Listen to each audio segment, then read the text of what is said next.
کسی شخص کا آپ پر اعتماد کرنا آپ کے لیے باعث فخر ہے، اور آپ پر جب کوئی اعتماد کرے تو کوشش کریں کہ اس کا مان رکھیں۔ اپنے جسم کے وقار کے لیے اپنا سر اونچا رکھیں، اور اپنی ذات کے وقار کے لیے اپنی نظر اور لہجہ ہمیشہ نیچے رکھیں۔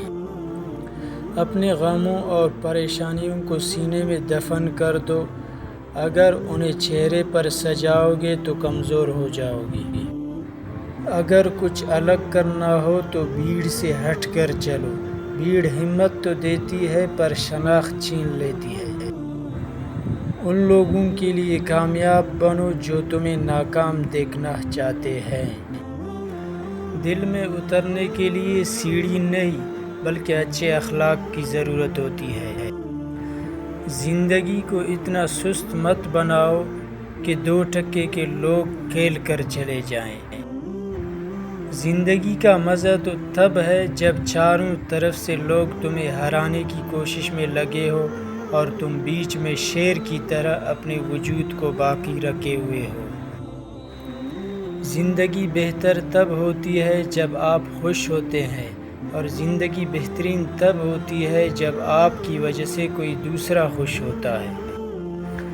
زندگی میں کافی ٹھوکریں ملتی ہے، لیکن زندگی میں اپنے پیروں پر اٹھ کھڑے ہونے کا فیصلہ ہمارا اپنا ہوتا ہے۔ اگر زندگی عارضی ہے تو مشکلات بھی مستقل نہیں، بس تم اپنے رب کے شکر گزار رہو۔ اگر آپ دنیا میں کامیاب ہونا چاہتے ہیں تو پہلے ناکامی کا استقبال کرنے کا حوصلہ پیدا کرو۔ کامیابی حاصل کرنے کے لیے آپ کو اکیلے ہی آگے بڑھنا پڑتا ہے۔ لوگ آپ کے ساتھ تب آتے ہیں جب آپ کامیاب ہو جاتے ہیں۔ کامیابی بہادروں کا ساتھ دیتی ہے۔ لوگ تمہاری راہ میں ہمیشہ پتھر پھینکیں گے، اب یہ تم پر ہے کہ تم ان پتھروں سے کیا بناتے ہو، مشکلات کی دیوار یا کامیابی کا پل۔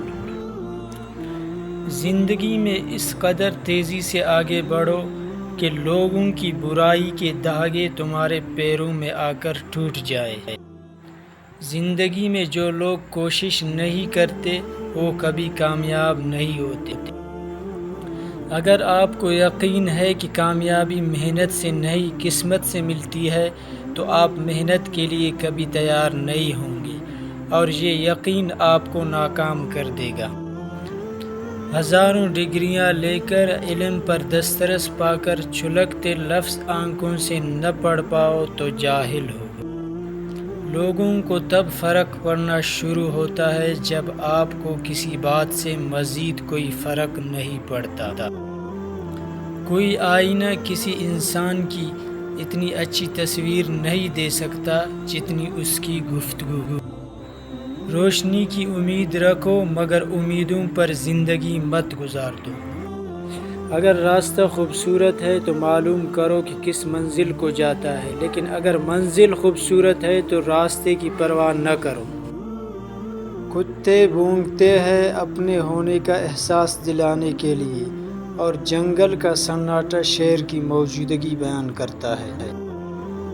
جب آپ کا دل درد سے بھر جائے اور آنکھوں میں بے تحاشا آنسو آ جائے تو اس اللہ سے چپ کے باتیں کر لیا کرے، وہ سب جانتا ہے لیکن آپ سے سننا چاہتا ہے۔ جو تکلیف تم خود برداشت نہیں کر سکتے وہ کسی دوسرے کو بھی نہ دو۔